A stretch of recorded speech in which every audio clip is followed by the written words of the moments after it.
mes amis, comme toujours, j'espère que vous allez bien. Aujourd'hui, le sujet un peu particulier. On va parler de la l'hémoptysie. C'est quoi l'hémoptysie? La définition, la diagnostic différentiel, la diagnostic positif, l'examen à demander et la prise en charge thérapeutique. Tout temps, on va essayer de les expliquer de manière plus simple. Donc, j'espère que ce vidéo sera plus utile pour vous. Donc, reste branché. On va commencer la vidéo.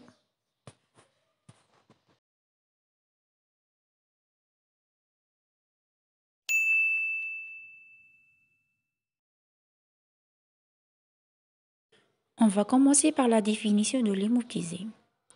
L'hémoptysie, tout facilement, c'est le rejet de sang provenant de la voie aérienne sous-glutique. Ce sang qui est rouge, spumeuse, provenant lors des efforts de tout, pas des efforts des vomissements.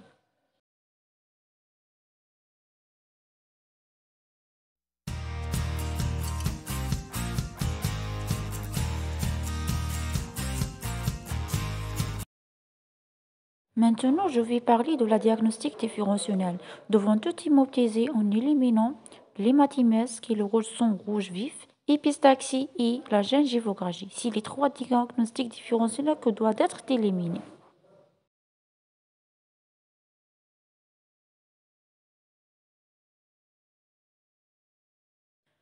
On va entamer la partie de la diagnostic positif en essayant d'apprécier l'abondance de cette hémoptysie. Le petit volume de 50 ml, de moyenne abondance entre 50 à 300 et de grande abondance plus de 300 avec les signes de distress respiratoire. C'est ça l'appréciation de l'abondance de l'hémoptysie.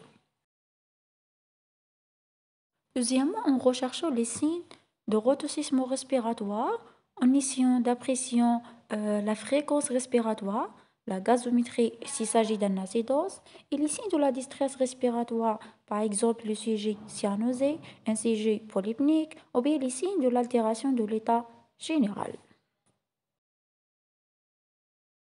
Troisièmement, en cherchant les signes de l'altération de l'état hémodynamique, en essayant d'apprécier l'hémoglobine s'il s'agit d'une anémie, l'hématocrite s'il s'agit de l'altération de l'hémostase. Troisièmement, en recherchant on va prise la tension artérielle de ce patient. Et comme ça, on va apprécier la gravité. Si on a apprécié l'abondance, on va passer vers la partie de l'examen clinique. L'interrogatoire. Donc, il faut interroger le patient en recherchant les signes. Premièrement, les signes de l'impréciation tuberculeuse, l'anorexie, l'amaigrissement et l'asthénie, puis la fièvre et la sueur nocturne, parce que la TBC nécessite une déclaration et un isolement de patient. Deuxièmement, s'il s'agit d'une notion de la tabagisme en éliminant un cancer. La recherche aura des signes, par exemple, de la bronchorie ou bien une autre signe qui vont évoquer une autre pathologie, par exemple la dilatation du bronche ou bien une pneumopathie ou bien une embolie pulmonaire ou bien insuffisance mitrale, rétrécissement mitral, etc. Et la diagnostic, l'examen clinique plutôt, on va commencer. Donc le patient du VITU, donc en décubitus latéral, en essayant de nous examiner tous les appareils étape par étape, en cherchant les signes de la phlébite, ou bien par exemple s'il évoque un embolie, s'il s'agit d'un femme enceinte, ou bien si le patient présente une hypopathie. Cherchons les signes d'hypocratisme digital, si la notion de l'insuffisance respiratoire, s'il s'agit d'un signe d'une cardiopathie cyanogène, etc., ou bien une cardiopathie quelle que soit, et les autres pathologies donc bien déterminées.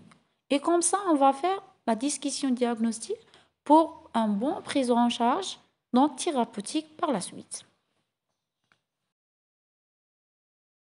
Quels sont les examens complémentaires doivent être demandés devant un hémoptysé? Devant la discussion étiologique, en demandant les examens biologiques, la bilan d'AFNS, en recherchant l'anémie, ou bien un signe d'acidose, etc., ou bien un trouble de l'hémostase, en demandant la gazométrie de sang, on demande l'énogramme s'il s'agit de rotocysme, l'altération de l'état général, on demande la bilan hépatique, le bilan rénal, et une radiographie de thorax doit être demandée. On cherchera s'il s'agit d'une inondation alvéolaire, une infiltrat, surtout de la partie postérieure.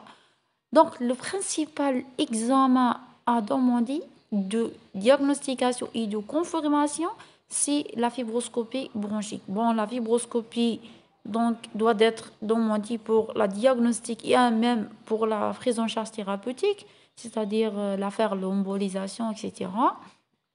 Les autres examens qui sont demandés sont en fonction de l'étiologie. S'il s'agit d'un embolie, on demande angiographie.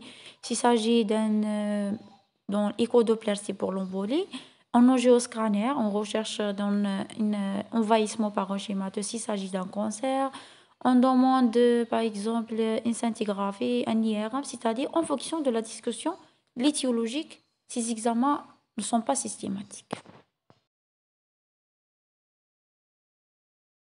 Le dernier parti, c'est la prise en charge thérapeutique. S'il s'agit d'un hémoptysie de faible abondance, c'est une urgence différée, donc pas de traitement immédiat. Il s'agit juste d'une surveillance et bilan étiologique.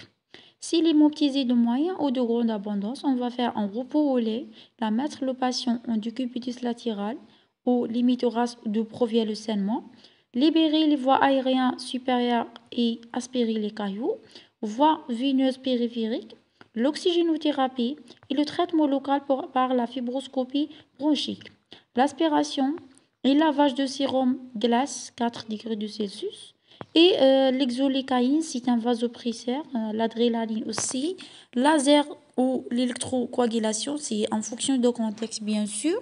Les vasoconstricteurs par voie générale, généralement aussi la glysoprissine, 1 mg toutes les 4 heures ou toutes les 6 heures par voie en utilisant la voie veineuse, donc 10 minutes.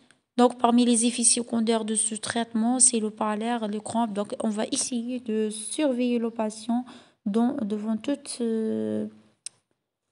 c'est-à-dire la prise en charge thérapeutique. La surveillance des paramètres vitaux, surtout respiratoires, la surveillance du volume de l'hémoptysé, etc. Et donc, dernièrement, le traitement reste un traitement de la cause. S'il s'agit de la TBC, traitement DBC. S'il s'agit de la DDP, traitement DDP, etc. Et comme ça, on a terminé donc la partie et notre sujet de l'hémoptysie.